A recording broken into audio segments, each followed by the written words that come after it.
vrsti svojih genov.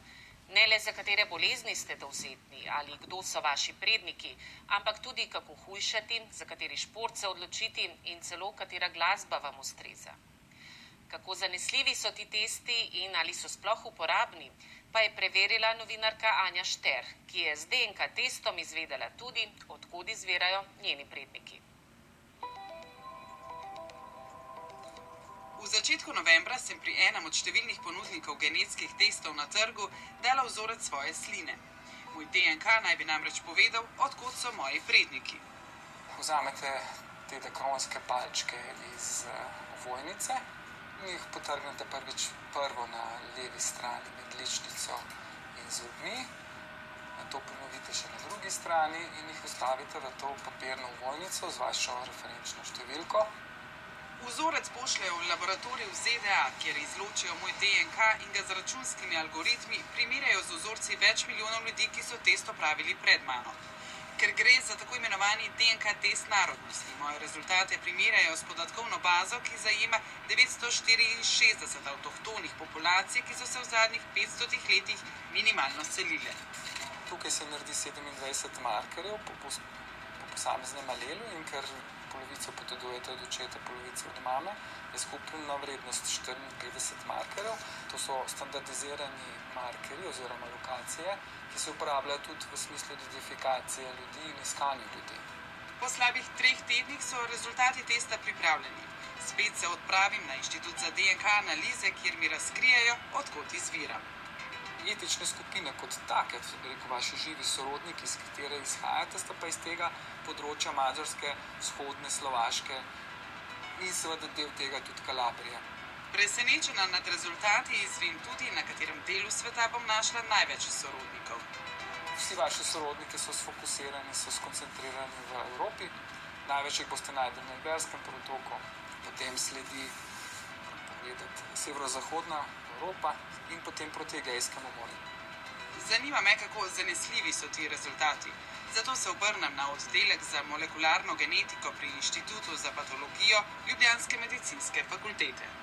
So ti genetski testi dokaj zanesljivi, seveda v okviru možnosti, ki jih nudi genetika. V tem testu so uporabili podobne, mogoče nekatere celo identične označevalce, kot jih splošno v znanstveno-raziskovalnem delu uporabljamo, kot jih uporabljamo tudi v forenziki.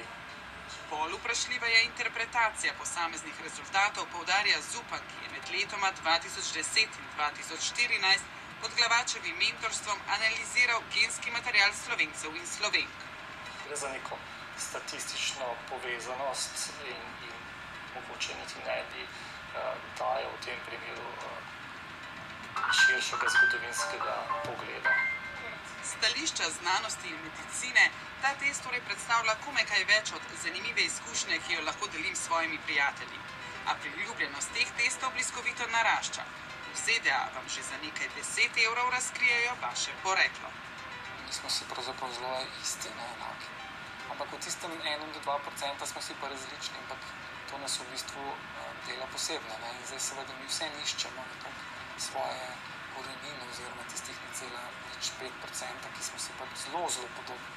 Mogoče genetika je ena taka, kar se tiče prednikov, je način, kako do tega pride.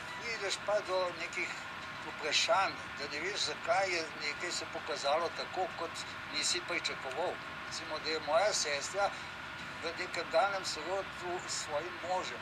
Rodoslovne študije so se pojavile v bistvu z razvojem genetike in z sodobnimi metodami, tudi genetske analize in sploh odkritjem teh označevalcev, s katerimi smo lahko sledili iz generacije v generacijo spremembam daleč nazaj. Tako je prva sistematična raziskava Slovencev z orodji populacijske genetike, torej analizo genetskih označevalcev kromosoma Y in mitohondrijskega DNK, pokazala na pomembno povezanost z zahodnoslovanskimi populacijami. Ta bolj podrobnejša analiza z ostalimi evropskimi populacijami je seveda pokazala, da smo bolj podobni severovzhodnem delu Slovanov v primerjavi z južnim, če gledamo Hrvaško, Srbijo in tako naprej. In se nekako v tem predelu Slovenije ustavi, če primerjamo recimo strukturo italijanske populacije, potem slovensko populacijo. Na sicer razmeroma majhnem vzorcu 400 ljudi so zaznali vpliv haploskupine povezane s prihodom uskokov v Belo krajino. Na jugovzhodu države pa visoko frekvenco haploskupine J1C, kar bi lahko nakazovalo na genetsko kontinuiteto na območju Primorske od zgodnjega neolitika. Graditi identiteto naroda na eni sami migraciji, na nekem enem zgodovinskem dogodku je problematično. Vedno je potrebno stvar postaviti v nek zgodovinski in genetski kontekst. Stališča genetike o avtohtonosti Slovencev ne moremo govoriti. Lahko samo govorimo, da vsi anatomsko moderni ljudje na celem svetu izviramo iz Afrike. Dejstvo je, da je naš genom skupen, v njem imamo še celo majhen delež, okoli 2% neandertalčevega genoma. Genom je recimo, se pravi vsaka pozicija je sestavljena iz 4 črk. Če bi bila črka dolga 1 milimeter, bi bil vaš genom dolg za celo tono. Kako se pa pride do pravih informacij, je pa z ribarjenjem. Tako se je začelo, se pravi ti ribariš, vežeš palce v Donavo in iščeš te prave gene, ki ti nekaj povejo. Vse je bilo v redu, dokler so bile omejene samo na ta majhen del našega genoma, vendar pa zdaj sodobne metode analize genoma lahko vključujejo tudi več milijonov polimorfizmov posameznega nukleotida. To pa v bistvu predstavlja že kar pomembno osebno informacijo. Bolj pomembno od mogoče celo vseh ostalih osebnih podatkov, ki jih dajemo nekomu na razpolago. To so ugotovila tudi številna podjetja. V zadnjih letih so pritegnila več kot 15 milijonov ljudi, ki so dali svoj vzorec DNK za komercialne namene v zameno za vpogled v družinsko zgodovino. Največji boom v svetu je naredil podjetje 23andMe, to je v bistvu podjetje, sestrsko podjetje od Google. Google ima velik interes na trgu internetnega marketinga, se pravi, čim pa ti dostopaš še do genetskih podatkov, poleg internetnih podatkov, imaš ti neverjetno dober bazen. Zbirka podatkov, ki bo vključevala več milijonov genomov, neprecenljive vrednosti praktično v prihodnosti. Podjetja sicer zagotavljajo, da vzorce DNK po analizi uničijo, a tako kot informacije na spletu, tudi naš DNK ostane zapisan za vedno.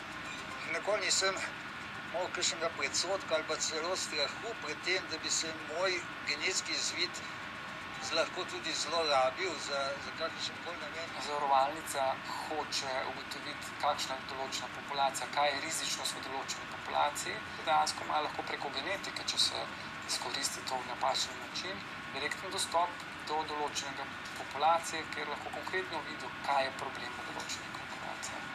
Podjetja so šla tako daleč, da ljudem obljubljajo, da jim z DNK testi lahko razkrijejo njihov športni potencial, delovne navade in celo glasbeni okus. Aplikacije, ki so se iz tega išle, so recimo, da se ti lahko naročiš na iTunesu ali pa nekem enem ponudniku glasbenih vsebin, ponudbo glasbe, ki je primerna tvojemu genetskemu profilu. In vprašanje, ki zanima vsakogar. Ali lahko genetski testi pokažejo, ali bomo lepi, bogati, uspešni? Kdo ve, kaj bo prihodnost prinesla, kaj bo prinesel razvoj tehnologije, pustimo se presenetiti.